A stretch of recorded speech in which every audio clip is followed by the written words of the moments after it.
विचलित मत होना दुख आने पर, क्योंकि हमारे कर्म ही हैं और कोई नहीं।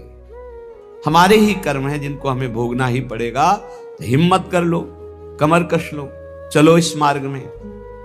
जैसे अभी आपको कोई दुख नहीं, कोई परिस्थिति बिगड़ी नहीं, बड़े आनंद से समय कट रहा है, बिल्कुल होश में हो जाओ। आगे आने वाला समय है। एक भगत जी से जब हम बात करते तो उनसे कहते भजन करो, तो हाँ हाँ ऐसा करो, हाँ हाँ। अब जब गिरा समस्या का तो होश उड़ गए, चेहरा उड़, वो शांति, वो प्रसन्नता सब गायब। क्यों? पहले से तैयार नहीं थे ना, उस दुख के लिए तैयार नहीं थे। इसलिए रोज सत्संग में आपको तैयार करते हैं। कोई असाध्य रोग हो सकता है, कोई घटना घट सकती है, कोई परिस्थिति बिगड़ सकती है, जहां से तुम्हें सुख मिल रहा है वो बंद हो सकता है, जो तुम्हें प्यार करते हो हट सकते हैं, जो तुम्हें अपना मानते हो तुम्हें छोड़ सकते हैं। ये सब पहले दिमाग में रख लो, ये बहुत अच्छा रहेगा, बहुत पक्के हो जाओगे। जब घर से निकले तो जन्मभूमि से थोड़ा ही निकले थे कि मन ने डरवा दिया, भोजन कहां करोगे, कौन देगा भोजन? ये तो अभी तो शुरुआत ही हुई, किसने हमारा साथ ही देना बंद कर दिया, बिल्कुल घबराहट पैदा कर दी। कहां रहोगे, कौन तुम्हारा पालन पोषण करेगा, कौन तुम्हारी रक्षा करेगा? इतने प्रश्न उठा दिए पर कदम नहीं रुका, खड़े नहीं हुए, भागे। कहीं कोई जग न जाए, कहीं कोई देख न ले, तो भागते गए और उत्तर देते गए मन को, प्रभु जहां जैसे रखेंगे वैसे रहूंगा, प्रभु भूखे रखेंगे तो भूखा रहूंगा, प्रभु अगर पिटवाएंगे तो पिट लूंगा, प्रभु मरवा डालेंगे तो मर जाऊंगा, कदम पीछे नहीं लौटाऊंगा। पता नहीं पूर्व का कुछ होगा ऐसा। वही शब्द पूरे जीवन भर उत्तर देता रहा इस मन को। जब इसने पछाड़ मारने की कोशिश की ता उसको वही उत्तर नहीं, तो कदम आगे बढ़ते चले गए। महासहानि दुखानि सुखान्युन्मादकानि वा। अब कोई दुख नहीं है। क्यों? जैसे अपनी घर आ जाए और पता चले गाड़ी बिगड़ गई, तो सुख होगा इस बात का कि गाड़ी को तो बिगड़ना ही था, पर घर आके बिगड़ी ये बहुत हुआ। अच्छा, अगर कहीं रास्ते में बिगड़ जाती तो गड़बड़ हो जाता, फिर पता नहीं अंधेरा हो जाता और हम अपने घर तक नहीं पहुंच पाते।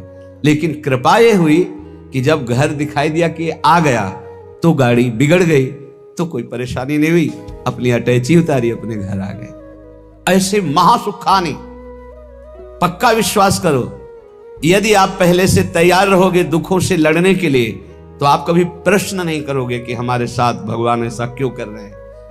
अगर ये प्रश्न आ गया कि हमारे साथ प्रभु ऐसा क्यों कर रहे हैं, तो ना आप शरणागत हो और ना आप भगत हो। ये प्रश्न भक्त के हृदय में नहीं होते, बहुत बार सुन चुके हो। ये प्रश्न नहीं होते कि आपने दुख क्यों दिया, आज तक किसी भक्त के मुख से ऐसा नहीं निकला।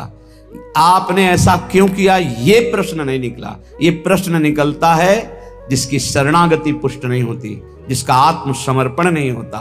तो हम पहले से महापुरुष जनों के वाक्यों से पुष्ट करते हैं। यदि आपको अभी शरीर स्वस्थ है तो खूब भजन कर लो, आगे दुख आने वाला है। लिख लो अपने लोगों की क्या भजन साधना है, जो रात दिन दिव्य भजन करते रहे। उनके जाते जाते शरीर में पूज्यपाद उड़िया बाबा जो 18 घंटे पद्मासन, 18 घंटे एक आसन में बैठे, उन महापुरुष के गुदाद्वार में ऐसा चटक गया था। वो जो भी नाम हमें तो याद नहीं है, ये इन नामों में नहीं है जो अभी लिए जाते हैं, गुदा रोग से संबंधित, जो बड़ा पीड़ा देने वाला रोग होता है, पर वो होता इन्हीं गुदाद्वार के अंतर्गत, बहुत पीड़ा। पर वो ऐसी स्थिति में भी पद्मासन में अपने आसन में बैठते थे, कोई औषधि प्रयोग नहीं। बोले इसका तो केवल ऑपरेशन होता है, बोले कोई जरूरत नहीं। कई महीने तक पीड़ा देता रहा, फिर गायब हो गया। क्यों? क्योंकि उतना ही प्रारब्ध है। वो जहां अपना कष्ट भुगवा दिया खत्म हो जाएगा, बिना औषधि के खत्म हो जाएगा।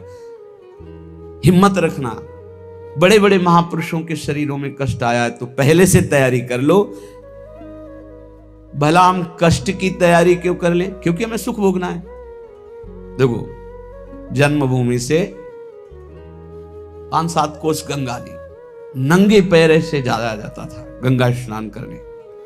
छोटे छोटे बच्चे थे, साजा नंगे पैर चलाया जाता, क्योंकि गंगा स्नान करने जाए बड़ा भाव रहता है, पवित्र भाव, जाग साष्टांग दंडवत। तो ये गर्मी सहते हुए नंगे पैर जा रहे हैं, गंगा स्नान करके फिर नंगे पैर आ रहे हैं। क्यों? क्योंकि गंगा जी पाप हारणी है, पाप नष्ट होगा तो क्या होगा? बोले सुख मिलेगा। सुख की लालसा से इतना कष्ट सह, निर्जला एकादशी रह रहे हैं, एक बूंद पानी नहीं पी रहे, कष्ट सह रहे। ये कष्ट क्यों सह रहे? बोले इससे भगवान की भक्ति मिलेगी, पाप नष्ट होगा, हृदय में शांति सुख मिलेगा, धर्म बनेगा। जानबूझ करके जो कष्ट सहा जाता है, उससे जो जानबूझकर पाप किए गए वो भस्म हो जाते हैं। तो हम पहले से महासहाने दुखानी, भक्ति मार्ग में चलने के लिए पहले से कमर कस लें। हमारा अपमान होगा, हमारे शरीर में असाध्य रोग हो सकता है, हमें कोई भारी संकट विपत्ति घेर सकती है। क्यों? क्या भक्ति मार्ग वाले को ही मिलता है? नहीं, भोगना तो सबको पड़ता है, पर भक्ति मार्ग वाले को तैयारी इसलिए करनी कि वो लड़खड़ा के रुक न जाए, उसको इस क्षेत्र को क्रॉस ही करना है, इतना सबको क्रॉस करना पड़ता है। जैसे आगे की यात्रा बड़ी सुखद है, पर 1 किलोमीटर बहुत कष्टप्रद है, तो आप पहले तैयारी कर लीजिए, जल पी करके खा पी के तैयार कर कि अब हमको 1 किलोमीटर कष्ट में व्यतीत करते हुए दौड़ना है, ऐसे जाना होता है इस मार्ग में। तो खा पी के शास्त्रों का स्वाध्याय करके, सत्संग सुन करके, संतों के चरित्र सुनकर हम परिपक्व होते कि ऐसी भीषण कष्ट की अवस्था में भी मुझे भजन करना है, और भाग पड़ो, रुको मत। देखो, अगर इस मार्ग में तुम्हें जीतना है तो एक जिद्दी स्वभाव बनाना होगा। ये हमारे अनुभव की बात है। बड़े महापुरुषों के जीवन दिनचर्या को देखकर उसी का नकल करने की कोशिश की, अनुसरण करने की कोशिश की कि वैसे ही चलना है। कैसी भी परिस्थिति हो, हमारी दिनचर्या नहीं टूटनी चाहिए, बस आप जीत जाओगे। जरा सा कुछ शरीर में होता है तो कहां है वो, दिखाई नहीं, थोड़ा शरीर अस्वस्थ है, ये विषयी पुरुषों का होता है, ये शब्द विषयी पुरुषों का होता है। भगवत पार्षद साधकों का नहीं होता है, साधकों का नहीं होता है। किसी भी परिस्थिति में अगर जान है तो दिनचर्या है, पकड़ो, हमें ले चलो। नहीं, ऐसे चलने लायक नहीं, चलो व्हील चेयर में बैठा लो, ले चलो, ये हमारा टाइम है चलने का, चलाओ। बिल्कुल जिद्दी स्वभाव, किसी की ना सुनना, अपनी दिनचर्या को भगवान मान करके चलना, बस जीत जाओगे, जीत जाओगे। कोई भी परिस्थिति परास्त नहीं कर सकती, कोई भी परिस्थिति। केवल आप बल रखो अंदर भगवान का, और अपनी दिनचर्या को प्रमाद स्थिति में मत देखो। नहीं, ये तो बहुत बड़ी हानि हो जाएगी, मेरे मन को ये प्रमाद करने की आदत बन जाएगी, ऐसा नहीं होगा। हमने बड़े महापुरुषों को देखा है, दिनचर्या भगवान का स्वरूप। कैसी भी परिस्थिति में यदि दिनचर्या को आपने टालना नहीं सीखा तो जीत जाओगे। हम जहां खड़े होते हैं वहीं खड़े होंगे, जिस टाइम खड़े होते हैं उसी टाइम खड़े होंगे, जिस टाइम बैठना उसी टाइम बैठेंगे, जिस टाइम लेटना उसी टाइम लेटेंगे। हर काम घड़ी से होता है, 1 मिनट का अंतर कभी नहीं, तो ऐसे नहीं। लड़ना सीखो, हारना नहीं। बड़ी भीषण गर्मी है, पहली बार सृष्टि में गर्मी पड़ रही है। ये गर्मी कटती थी काशी के घाटों में, जहां नीचे पत्थरों से लपट उठती थी। पीने के लिए बिस्लरी नहीं, गंगा जल, जो ऊपरी तह में गंगा जल खौलता हुआ ऐसा गर्म दिखाई दे। गंगा जल के 2 स्वरूप होते हैं, जैसे सर्दी में ऊपर एकदम ठंडा, नीचे इतना डुबकी लगाओ तो गर्म। अब गर्मी में है ऊपर गर्म, नीचे ठंडा। वो हम लोग वहां रहे तो पूरी प्रक्रियाएं सब पता है। दिन में पंडों की छतुरी, और रात में ऐसे बस वही मार्किन जो पहने वही बिछा ले, आग, पसीना पसीना पसीना। ठीक 2 बजे वो दुप दुप वाली घड़ी छोटी, बस सूर्य दिनचर्या। जल्दी विश्वनाथ, अपने जीवन को ऐसा बना लो मजबूत, कोई भी रोग दोष दुख विपत्ति संकट प्रभु के चिंतन से ना हटा पावे। वो देखते हैं, प्रभु देखते हैं मेरे लिए कितना समर्पण है, मेरे लिए अब तो कष्ट है। ऐसा आप आराम से शयन करना सीखे अगर, तो आप साधक नहीं हैं। आज तक कभी चलो सोया जाए ऐसा दिमाग में रख के नहीं लेटा गया है। करवट लिए बैठो, मंत्राकार वृत्ति, सीधे लेटे मंत्राकार वृत्ति। अब जब आ गई नींद आ गई, अपने समय से फिर उठ गए। हम सोने के लिए नहीं लेटते, हम लेटकर भी भजन करते हैं, भजन के लिए लेटते हैं। हम इसलिए बता रहे हैं कि इसको पकड़ो, यही तुम्हारी लड़ाई है। जब तुम खाली लेटोगे सोने के लिए तो काम वेदना और नाना प्रकार के विषय चिंतन उस समय हावी होंगे, और जब तुम भजन करते हुए भजन की वृत्ति में लेटोगे तो लेटे लेटे मंत्र सुन रहे हो, भजन कर रहे हो, कब सो गए आपको पता नहीं चला, निर्विकार स्थिति में। और जब जगोगे तो निर्विकार स्थिति में, और ऐसी स्थिति में जब स्वप्न आएंगे तो निर्विकार भजन वाले महापुरुषों का सानिध्य, भगवत प्रेमी संतों का संग। कैसे तुम्हें बताएं, एक से एक कोई दिन ऐसा नहीं जिस दिन एक से एक महापुरुषों का मिलन ना हो, एक से एक महापुरुषों का मिलन। क्यों? भगवान सब रूपों में है, उन्हीं की शरण में, उन्हीं का निरंतर चिंतन है, तो वो अपने भक्त का मनोरंजन करते हैं। भक्तों का मनोरंजन किससे होता है? भगवान से। भक्त जन मनोरंजन भगवान का नाम। तो कैसे मनोरंजन? जैसे आदमी थक जाता है तो बोले अभी लगाओ थोड़ी देर देखे, तो भक्त को विश्राम देने के लिए भगवान क्या करते?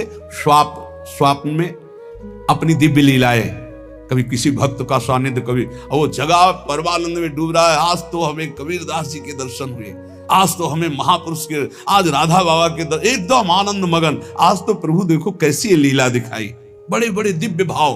कब? जब शयन करने के लिए शयन नहीं कर रहे, भजन करते हुए शयन कर रहे। जितना हमारा समय है लेटने का, बस उतना ही समय है, उसके अलावा नहीं थक गए होगे आप, लेट जाओ। आसपास जैसे सेवा में जो रहते हैं, हाँ हाँ ठीक है लेट आए, अभी 35 मिनट है लेटने वाले समय को, फिर खड़े हुए 4 कदम चल के फिर बैठ गए, पूरा हो गया, हाँ बिल्कुल समय हो गया, कांटे पे समय आया लेट गए, कांटे पे समय आया उठ गए। इससे आपको वो पावर मिलेगा जो आपको परास्त नहीं कर सकता। जब साधक के सुनते हैं कि थोड़ा स्वास्थ्य आज अनुपस्थित इसलिए रहे हैं, साधक का मतलब होता है कि उठ के चल ना पावे तो ए भाई हाथ जोड़ो 2 जनों से, हमको उठा के वहां ले चलो, उपस्थिति अनिवार्य है। हम वहां उपस्थित रहेंगे, हमारा इस समय उपस्थित रहने का है। बैठ नहीं पाएंगे तो सीढ़ी में लेट के सुनेंगे, लेकिन हम वहां उपस्थित रहेंगे। ऐसा जब जिद्दी स्वभाव होता है तब माया मां की तरह दुलार करती कहती निकल जाओ। तो महासहानि दुखानि, ऐसे किसी के विषय में अगर जानना है तो या तो सोई जाने जे देव जनाई, और या हर समय रात दिन उनके साथ रहो तो जान सकते। बाहर ही नहीं, बाहर से तो आप केवल कुछ समय के दृश्य को देखोगे, अपनी बुद्धि के तराजू में तोलोगे तो तुम्हारी बुद्धि कितनी है वो तुम हरि जाने। महासहानि दुखानि, ये शब्द बहुत अमृत है। यदि ऊपर उठना है तो इस शब्द को गले लगाना पड़ेगा। भगवत मार्ग में चलना है तो इस शब्द को गले लगाना पड़ेगा, महासहानि दुखानि। तब आगे आएगा सुखान्युन्माद का निवा, महान उन्माद प्रकट करने वाला सुख मिलेगा।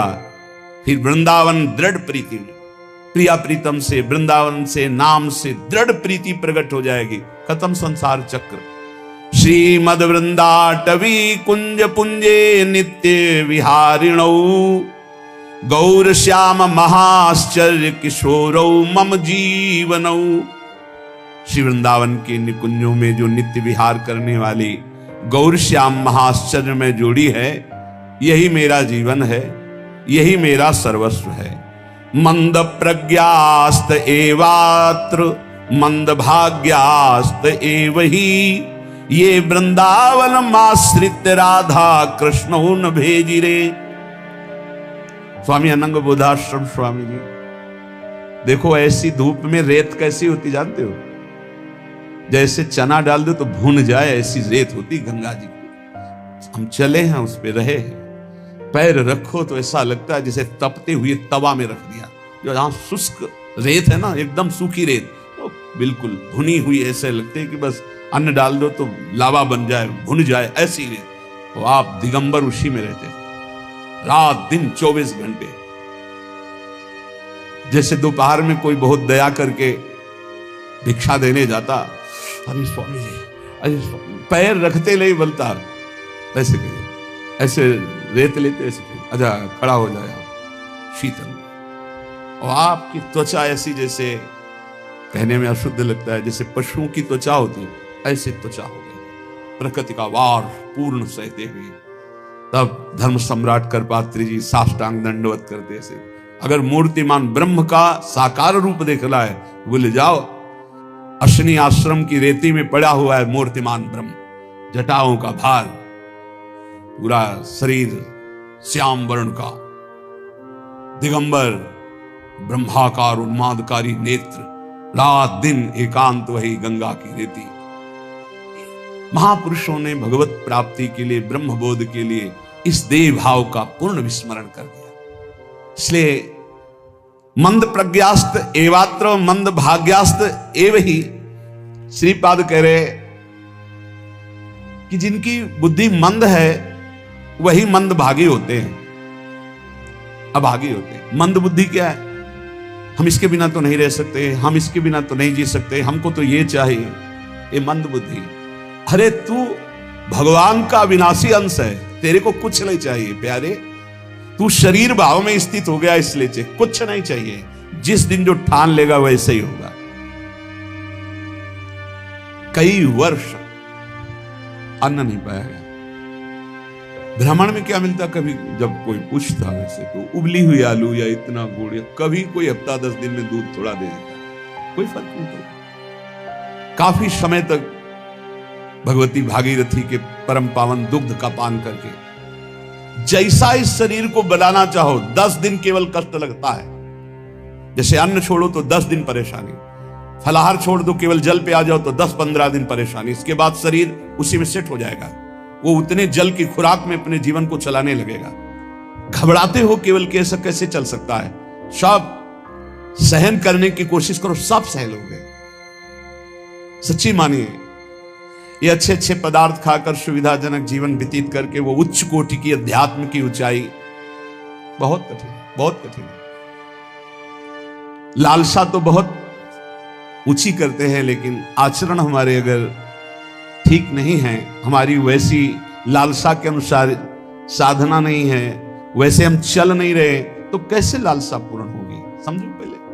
देहूति जैसी पत्नी के लिए 10,000 वर्ष तक करदम जी को तपस्या करनी पड़ी थी। भगवान प्रकट हुए थे तब महाराज आदि सम्राट मनुष्य रूपा से प्रकट हुई देहूति जी, और भगवान कपिल देव जी जैसे पुत्र प्रकट। तपस्या, भजन। बोले जो मंद बुद्धि वाले हैं, अच्छा खाने को मिल रहा है, सुविधाजनक रहने को मिल रहा है, दिन कट रहा है, दिन काटने के लिए मिला है। अरे एक एक मिनट सार्थक करने के लिए, काटने के लिए नहीं। दांती पीस के भजन होता है।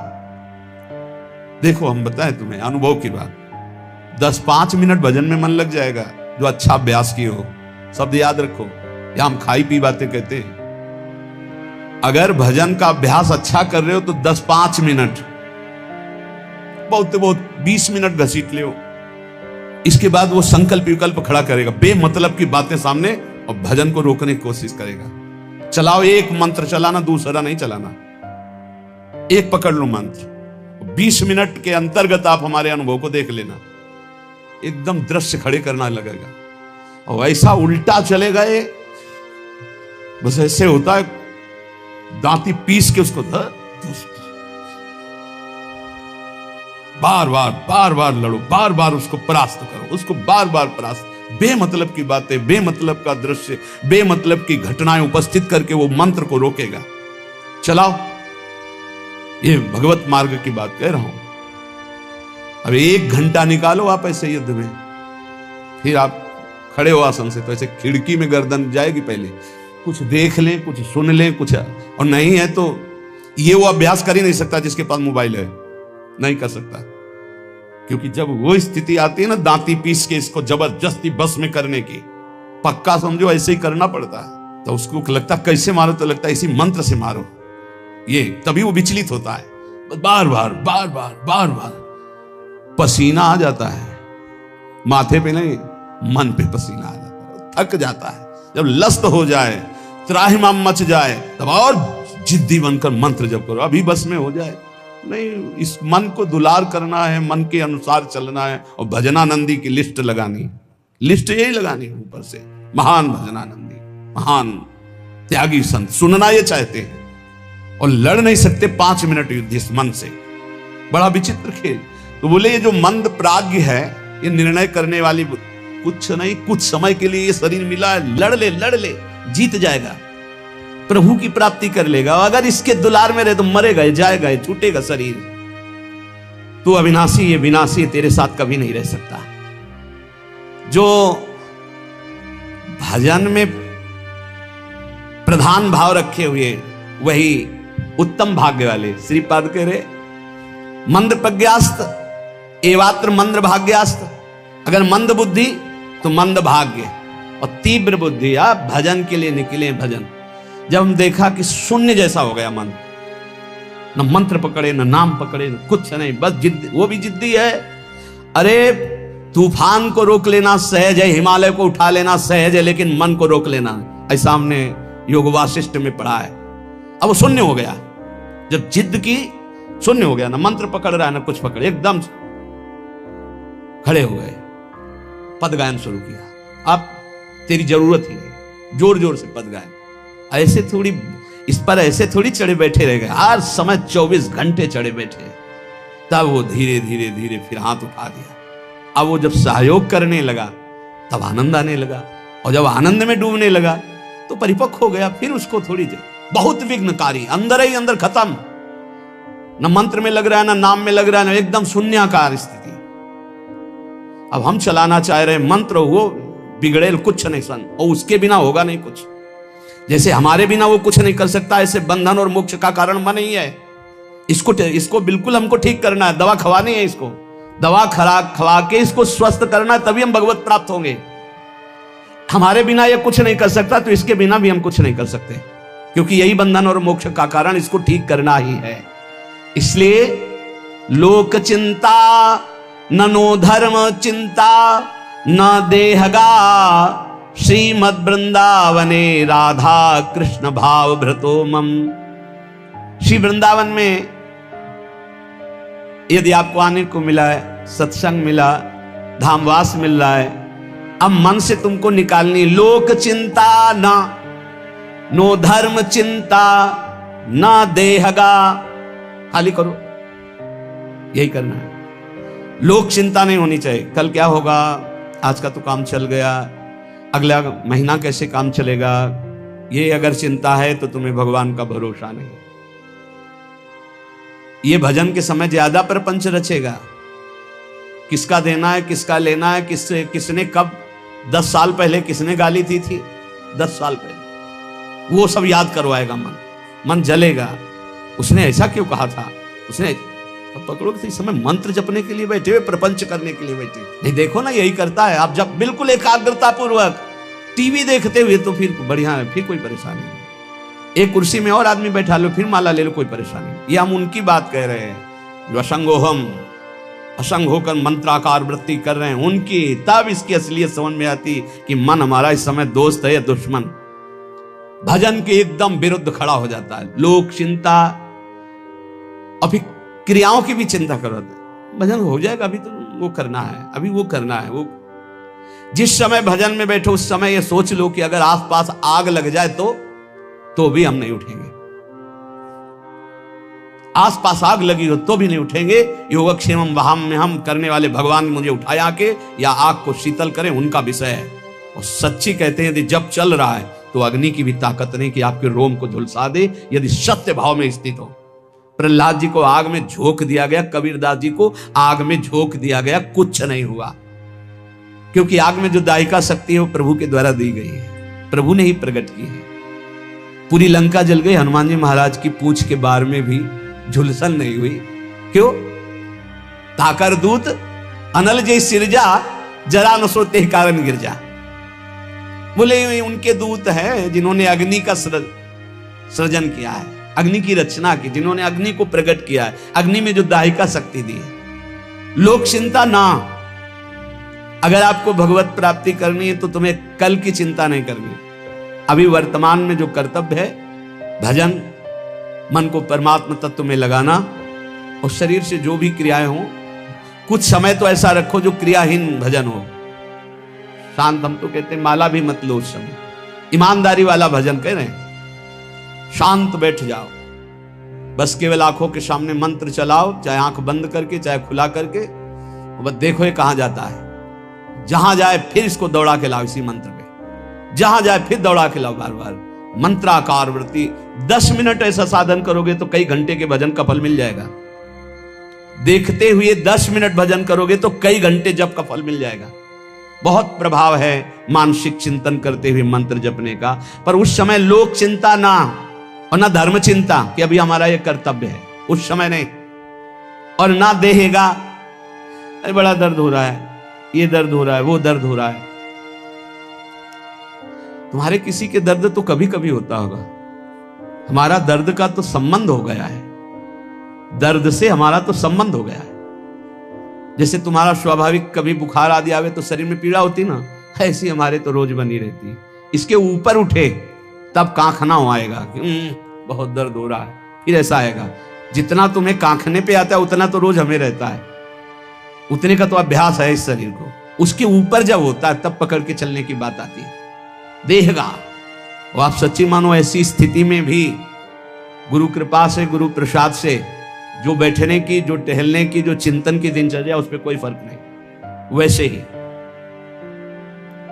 देह की भी चिंता नहीं करनी, धर्म की भी चिंता नहीं करनी, लोक की जीवन की भी चिंता नहीं करनी। कूद पड़ो इस मार्ग में, कूद पड़ो, खजाना ही खजाना हाथ में आ जाएगा। श्रीपाद कहते हैं जब कोई ऐसे भजन करता है तब उसके अंदर भावना श्यामा श्याम की जागृत होती है। तब भावोत्सवेन भजताम रसकाम धेनु। संत वाणी, महापुरुषों का प्रत्येक वचन भगवत प्राप्ति के लिए बहुत अमृतमय सहायक है। कह रहे हैं अंधी करोमि भुवनम बधरी करोमि धीरम सचेतन मचेतनताम नयामि कृत्यम न पश्यति नयेन हितम शृणोति धीमान धीतमति न प्रतिसंदधाति। जो व्यक्ति बात बात पे क्रोध करता रहता है वो अपने भजन को छीण कर देता है, उसका भजन फलदायी नहीं हो पाता। अंधी करोमि, वो अंधा हो जाता है और ऐसे बात बोल देता है, ऐसी क्रिया कर देता है, ऐसी चेष्टा करता है, ऐसा संकल्प बना लेता है, उसका भजन क्षीण हो जाता है। क्रोधी पुरुष का भजन क्षीण हो जाता है, वो भगवत प्राप्ति कराने में समर्थ नहीं होता। अंधी करोमि भुवनम बधरी करोमि, गुरुजन उसे बोले समझावे तो उसको गुस्सा आ जाएगा, वो बहरा हो जाता है, उनकी बात नहीं सुना, वो अंधा हो जाता है, वो चेतन होते हुए जड़ हो जाता है। बस वो मैं ऐसा कर सकता हूं, मैं ऐसा कर दूंगा, वो अपने परम कर्तव्य को भूलकर अहित की बात बोलना लगता है, गाली गलौज करना। इसलिए बुद्धिमान पुरुष को चाहिए, जो भगवत प्राप्ति करना चाहता है, इस क्रोध रूपी शैतान से बचे। ये आ गया तो ना गुरुजनों की बात सुनेगा, ना देखेगा, ना समझेगा, जड़ जैसा हो जाएगा और बहुत गंदी गंदी बातें बोलने लगे, गाली गलौज, अपराध प्रवृत्ति, हिंसा आदि। जो उपासक भगवत प्राप्ति करना चाहता है इस क्रोध से बचे। क्रोध बहुत ही हानिकारक है। प्रायः सुकृतिनामर्थे देवायान्ति सहायताम अपंथानम तु गच्छन्तम शोदरोपि विमुंचति। जब कोई सही मार्ग में चलने लगता है, दूसरों को सुख पहुंचाने की बात बोलता है, तो दैवी शक्तियां उसकी रक्षा में हो जाती। वो अकेला नहीं रहता। जब कोई धर्म से चलता है, नाम जप करता है, दूसरों को सुख पहुंचाने की बात सोचता है, तो भागवतिक दैवी शक्तियां उसकी सहायता में हो जाती हैं। और जब कोई कुमार्गगामी होता है, अपंथानाम तु गच्छन्तम, गंदे आचरण में चलता है, तो उसका अवसर पर सगा भाई भी साथ नहीं देता है। दैवी शक्तियों की तो बात क्या जाने दो। अपंथानाम तु गच्छन्तम सोदरोपि विमुंचति, जो उदर से, उसी उदर से प्रकट हुआ सगा भाई, वो भी त्याग कर देता है, उसका कोई साथ नहीं देता। इसलिए प्रायः सुकृति नाम अर्थे देवायांति सहायतम, सुकृतिवान बनो, धर्म मार्ग में चलने वाले बनो, भगवान नाम स्मरण करने वाले बनो, सब दैवी शक्तियां तुम्हारी सहायता करेंगी बिना मांगे। कुमार्गगामी बनोगे तो दैवी शक्तियों की बात जाने दो, तुम्हारा कोई मित्र भी, तुम्हारा सगा भाई भी तुम्हारा साथ नहीं देगा, उसको भी रोक दिया जाएगा। भागवतिक सिस्टम बाधा पहुंचा देगा, वो तुम तक पहुंच ही नहीं पाएगा। कुमार्गगामी मत बनो। यदि ये 2 अक्षर तुम्हारी जिह्वा पे विराजमान हैं, हरि राधा कृष्ण। तो वज्रम पाप मही भृताम